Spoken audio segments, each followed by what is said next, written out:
안녕하십니까. 오늘은 다니엘의 책 네 번째 책 4장에 관한 말씀을 여러분들에게 드리려고 합니다. 어, 말씀의 제목은 징계의 비밀입니다.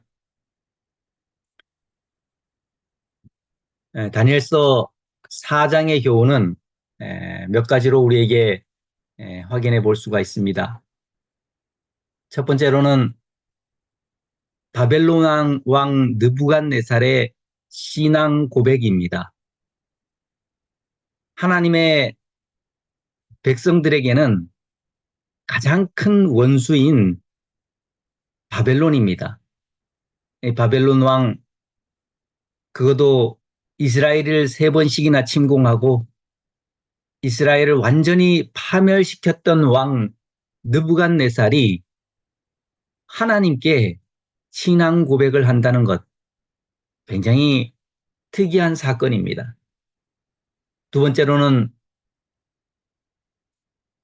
바벨론 왕 느부갓네살이라고 하는 한 사람 속에서 최고의 인간과 최하의 인간이 표현되고 있는 사건을 보여주고 있습니다. 마지막 세 번째로 우리가 생각해야 될 교훈은 가장 악하고 가장 교만한 사람도 하나님께서는 구원하시려고 하신다는 겁니다. 그래서 가장 교만했던 느부갓네살이라고 하는 왕을 구원하시는 하나님의 놀라운 자비와 사랑에 대해서 함께 생각해 보려고 합니다. 우리가 잘 아는 것처럼 느부갓네살은 밤중에 꿈을 꿉니다. 굉장히 큰 나무가 있었고 그 큰 나무에 사람과 짐승과 새들과 온갖 것들이 함께 그 나무를 의지해서 살아가고 있는 그러한 꿈이었습니다. 이 사장은 그 꿈을 꾼 느부갓네살이 그 꿈이 어떻게 이루어지고 그 꿈을 통해서 어떠한 변화가 일어나는지를 보여주는 아주 중요한 한 책입니다. 우선 4장 1절을 살펴보면요. 4장 1절에는 느부갓네살이 이 글을 쓰는, 이 조소를 내리는 이유에 대해서 말하고 있습니다. 조소를 선포하는 모습이죠. 느부갓네살 왕은 천하에 거주하는 모든 백성들과 나라들과 각 언어를 말하는 자들에게 조소를 내리기를 원하노니 너희에게 큰 평강이 있을지어다. 지난 시간 3장에서 느부갓네살이 풀무불 속에 나타난 예수님과 또한 그 다니엘의 세 친구들의 모습을 보고 난 다음에 했던 신앙 고백하고는 완전히 다른 모습을 볼 수가 있습니다. 그때는 이 하나님을, 천지를 지으신 하나님을 믿지 않으면 그 집을 걸음토로 만들고 그 몸을 쪼개라고 하는 엄청난 이 협박과 같은 그러한 신앙 고백이 있었다면 이번에는 완전히 다른 신앙 고백을 하고 있습니다. 2절은 조소의 목적이 나옵니다. 조소의 목적은 지극히 높으신 하나님이 내게, 즉 느부갓네살 왕에게 행하신 이적과 놀라운 일을, 그것을 온 천하 사람들이 다 알게 하기를 원하고 있는 것입니다. 사실 느부갓네살은 이 경험은 그 개인적으로 봤을 때는 감추고 싶은 경험일 겁니다. 비천한 사람 그 이하, 즉 짐승처럼 들을 헤매는 자신의 모습을 누구도 드러내고 싶지 않을 겁니다. 그러나 그는 자신의 가장 낮아진 모습을 통해서 지극히 높으신 하나님을 표현하고 싶어하는 뒤에 조소를 내리는 목적을 이야기하고 있는 것입니다.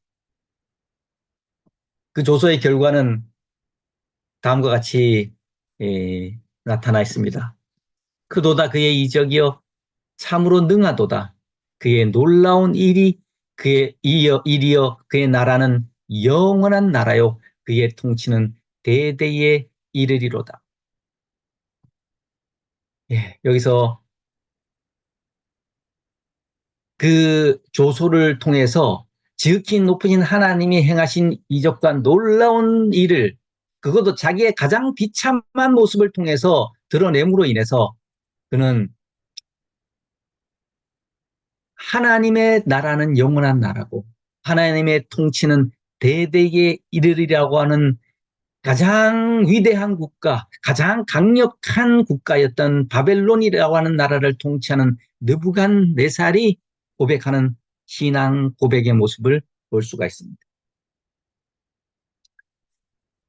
다니엘서 4장 1절에 있는 말씀, 4장 13절부터 17절까지 있는 말씀을 통해서 우리는 다니엘이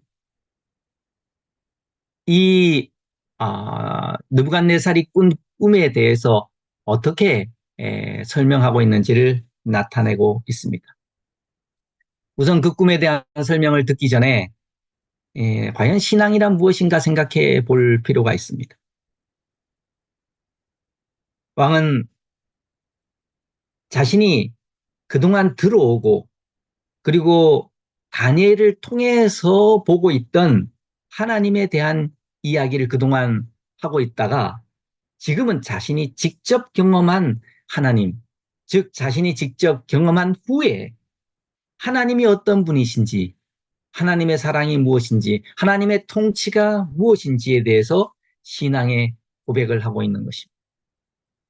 성경은 하나님의 말씀과 그리고 하나님의 사랑과 구원을 경험한 사람들의 이야기입니다. 다니엘서 4장을 통해서 우리는 그냥 그 꿈에서 이러한 일이 있었어. 그리고 이렇게 성취되었어. 이렇게 꿈을 어, 해석하고 꿈을 이해하고 꿈을 꾼 느부갓네살의 왕의 어떤 사실적인 면만 어떤 중요하고 신기한 사건처럼 그것을 보는 것으로 끝나서는 안 될 것입니다. 다니엘서 4장은 하나님께서 말씀하시고 그 하나님께서 한 왕에게 꿈으로 또 직접적으로 말씀하신 것이 얼마나 하나님의 큰 사랑과 구원을 한 사람에게 보여주고 싶어 하시는지를 우리는 이 다니엘서 4장을 통해서 볼 수가 있는 것입니다. 13절에 보면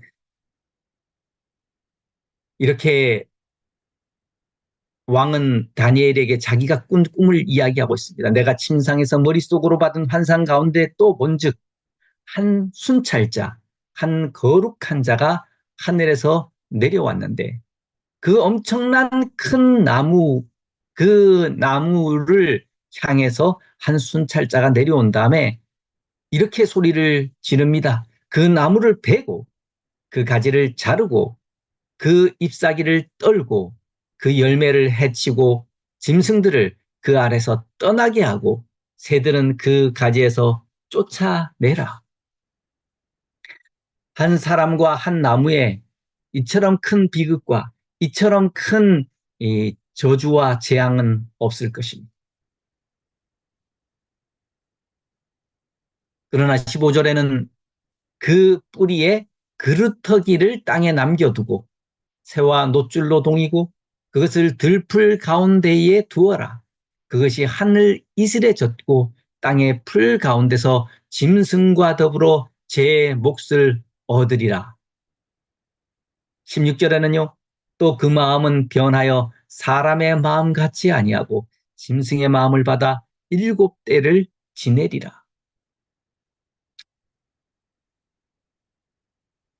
이는 순찰자들의 명령대로요 거룩한 자들의 말대로니 지극히 높으신 이가 사람의 나라를 다스리시며 자기의 뜻대로 그것을 누구에게든지 주시며 또 지극히 천한 자를 그 위에 세우시는 줄을 사람들이 알게 하려 함이라 하였느니라. 이것에 대해서 22절부터 다니엘은 꿈 해석을 시작합니다. 왕이여 이 나무는 곧 왕이시라. 권세는 땅 끝까지 미침이니이다. 라고 시작합니다. 그러나서 23절에는 왕이 보신즉 한 순찰자 한 거룩한 자가 하늘에서 내려와서 이르기를 그 나무를 베어 없애라. 그러나 그 뿌리의 그루터기는 땅에 남겨두고 새와 노줄로 동이고 그것을 들풀 가운데 두라라고 이야기하고 있습니다. 그러면서 7대를 그런 식으로 7대를 들짐승과 함께 지내리라고 해석하고 있습니다.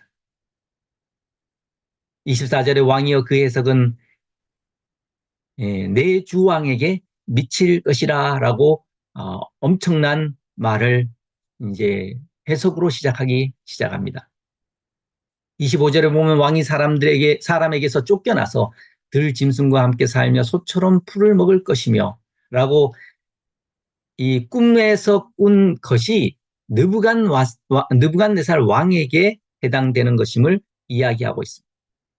그렇게 7대를 지낼 것인데 7대를 지낸 그때에 지극히 높으신 이가 사람의 나라를 다스리시며 자기의 뜻대로 그것을 누구에게든지 주시는 줄을 아시리다라고 설명하고 있습니다. 이 이야기를 듣고 약 1년이 지난, 즉 12달이 지난 후에 왕은 이렇게 선포합니다. 나 왕이 말하여 이르되 이 큰 바벨론은 내가 능력과 권세로 건설하여 나의 도생으로 삼고 이것으로 내 위엄의 영광을 나타낸 것이 아니냐 하였더니 사람은 망각의 동물입니다. 분명히 하나님께서 계시를 보여주셨고 꿈으로 확실하게 교만과 권세가 얼마나 무서운 것인지를 다 보여주셨음에도 불구하고 약 1년이라는 시간이 지난 후에 왕은 그것을 까맣같이 잊어버리고 자기가 세우는 어마어마한 궁정과 나라의 위세와 권세를 다 바라본 후에 나나 내라는 단어가 6번 나오면서 이 모든 것이 나의 능력이라고 하는 것을 나의 능력과 권세라고 하는 것이라고는 그리고 내 위엄과 영광을 위해서 이런 큰 일을 행했다고 하는 것을 말하게 됩니다. 31절에 보면 이 말이 아직도 나 왕의 입에 있을 때 하늘에서 소리가 납니다. 느부갓네살 왕아 내게 말하노니 나라의 왕위가 네게서 떠났느니라. 내가 사람에게서 쫓겨나서 들짐승과 함께 살면서 소처럼 풀을 먹을 것이요. 바로 그때에 이 일이 나 느부갓네살에게 응하여 사람에게 쫓겨나서 소처럼 풀을 먹으며 몸이 하늘에 이슬해졌고 머리털이 독수리털과 같이 자랐고 손톱은 새 발톱과 같이 되었다. 그 모습을 가장 잘 묘사하는 그림이 아마 이 오른쪽에 있는 그림일 것입니다. 저렇게 된 사람을 누가 사람이라고 말하며 누가 존귀하다고 말할 수 있겠습니까? 그러나 그것으로 끝나면 이 이야기는 이 비참한 한 인간의 말로 이렇게 끝날 것입니다. 그러나 여기에 하나님이 개입하십니다. 7년이라고 하는 그 기한이 참에 나 느부갓네살이 하늘을 우러러 보았더니 신앙이란 아주 간단한 행위입니다. 내가 이루어놓은 업적, 내가 살아온 비참한 삶, 혹은 내가 살아온 신앙의 어떤 행위나 신앙의 업적을 바라보는 것이 아니라 하늘을 우러러 보는 것이 신앙의 행위입니다. 하나님이 다스리시고 하나님이 행하시고 이 모든 것이 하나님의 영광과 하나님의 나라를 위한 것임을 하늘을 우러러 보며 고백하는 것. 그것이 총명이고 그것이 인간이 신앙을 하는 근본적인 목적입니다. 그러면서 맨 마지막으로 37절에 그러므로 지금 나 느부갓네살은 하늘의 왕을 찬양하며 칭송하며 경배하노니 그 일이 다 진실하고 그의 행하심이 의로우심으로 교만하게 행하는 자를 그가 능히 낮추심이라. 저는 오늘 이 아침 여러분들에게 신앙의 근본이 무엇인지를 설명해 드리려고 합니다. 신앙의 근본은 징계의 비밀을 이해하는 것입니다. 하나님께서 느부갓네살을 너무나 사랑하시기 때문에 그대로 왕국의 왕으로서 가장 편안하고 가장 안락하고 가장 큰 권세를 누리는 왕으로서 그렇게 살다가 그렇게 멸망당하게 버려두지 않으시고 그를 징계하십니다.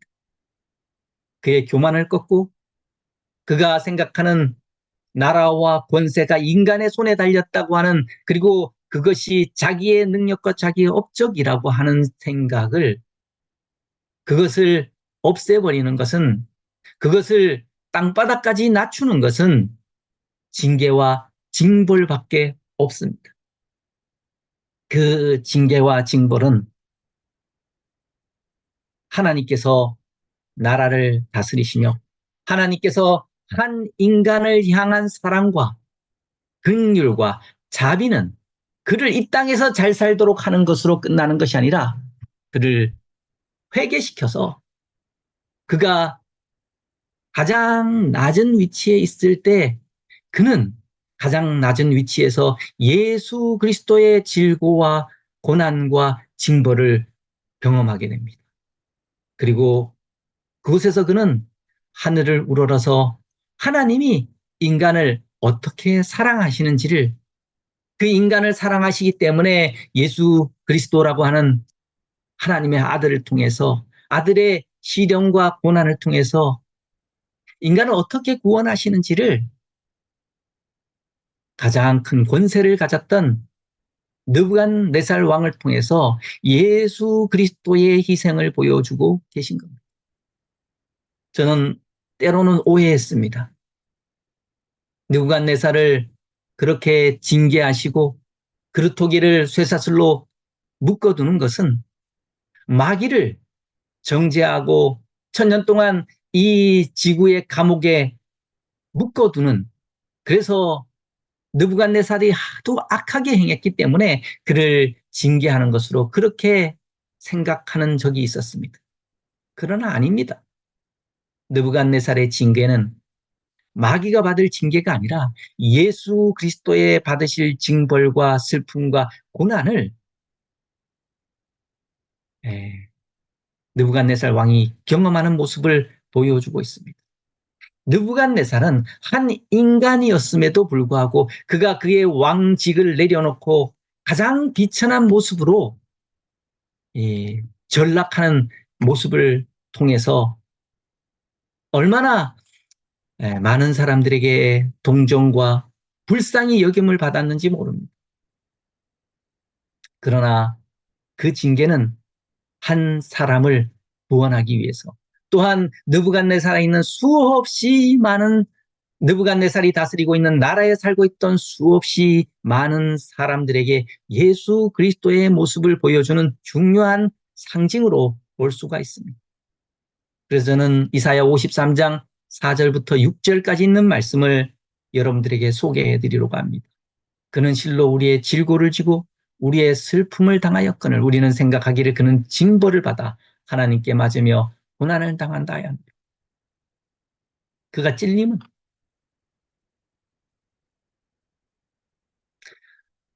우리의 허물 때문이요, 그가 상함은 우리의 죄악 때문이라.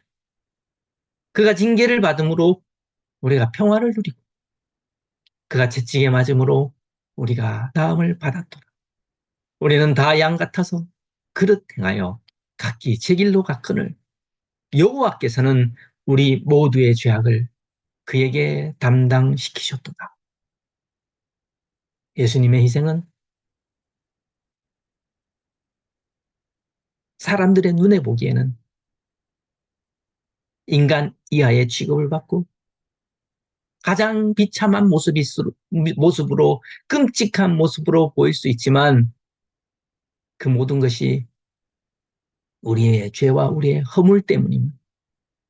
이사야 선지자는 십자가의 장면을 미리 보고 우리에게 소개해 주고 있습니다.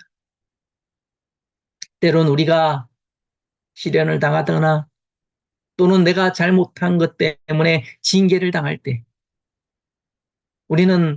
우리가 단순히 잘못한 것 때문에 징계받는 것으로 생각할 수 있지만 아닙니다. 아버지가 아들의 잘못에 징계하는 것처럼 그 징계는 아버지의 가장 큰 사랑이 포함되어 있는 것처럼 예수님은, 아니 하늘 아버지께서는 예수님을 이 세상의 모든 죄를 짊어지는, 그리고 그 죄를 담당하시는 분으로서 우리에게 보내주셨습니다. 그래서 우리 모두는 이 세상에서 풍요롭게 살며 만족한 삶을 누리기를 원합니다. 사람들에게 존경받고 사랑받으면서 좀 더 넉넉하게 풍요롭게 그리고 편리하게 이 땅을 살기를 원합니다. 그러나 그렇게 살아서는 하늘을 갈 수 없기 때문에 하나님께서는 때로 우리에게 시련과 징계와 아픔을 허락하실 때가 있습니다. 그러나 그때 우리는 예수님의 고난에 동참하는 것임을 기억해야 합니다. 느부갓네살이 그렇게 받은 징계로 인하여 그는 하나님을 말로만 들어오던, 그리고 다니엘을 통해서 간접적으로 경험하던 예수 그리스도의 희생과 구원을 그는 자신의 몸으로 경험하게 됩니다. 사단이 1000년 동안 징계를 받는 것은, 이 땅에서 묶여서 아무것도 할 수 없도록 징계를 받는 것은 물론 징벌의 의미도 있지만 그는 1000년 동안 자기가 저지른 죄와 하나님의 사랑이 무엇인지를 그곳에서 깊이 생각해야 되기 때문입니다. 그리고 나서 그는 1000년이 지난 후에 비로소 예수 그리스도의 희생의 모습을 보고 나서 그는 하나님은 공의롭고 자비롭고 사랑이시라는 고백을 할 수밖에 없게 되는 것입니다. 사단은 너무 늦게 그것을 깨달았기 때문에 그는 영원한 죽음을 죽을 수밖에 없습니다. 그것을 기회가 있을 때에 깨닫게 하시는, 징계를 통해서, 슬픔을 통해서, 찔림과 상함을 통해서 우리에게 깨닫게 하실 때에 때로는 그 채찍이 너무 많이 아프다 할지라도 예수 그리스도의 희생을 생각하며 견디시기 바랍니다. 그리고 그것을 참으면 계시록 14장 12절에 있는 성도들의 인내가 여기 있나니 저희는 하나님의 계명과 예수 증거를 가진 자라고 하는 성도의 무리 속에 우리 모두가 포함되리라고 생각합니다.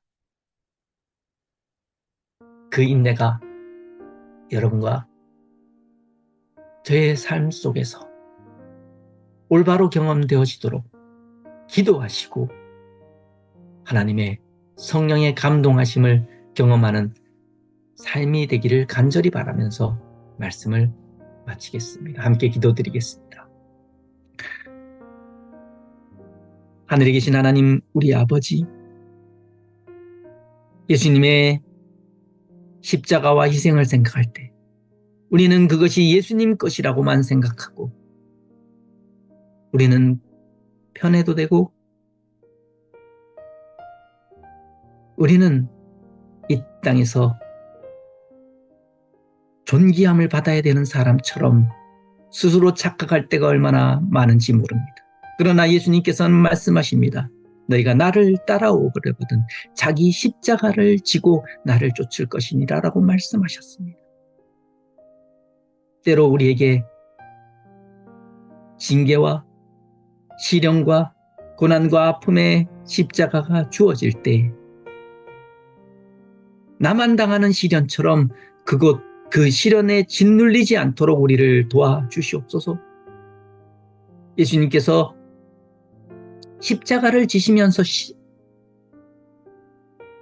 단 한 번도 원망하거나 실망하거나 좌절하지 않으셨던 것처럼, 아니 그 실망과 좌절을 끊임없이 가져오는 사단의 함시를 이기고 승리하셨던 것처럼 우리도 징계의 비밀을 깨달아서, 시련과 아픔과 고통의 의미를 깨달아서 예수님의 고난에 동참하는 특권을 이해하게 도와주시옵소서. 우리를 사랑하시는 예수님 이름으로 기도하옵나이다. 아멘.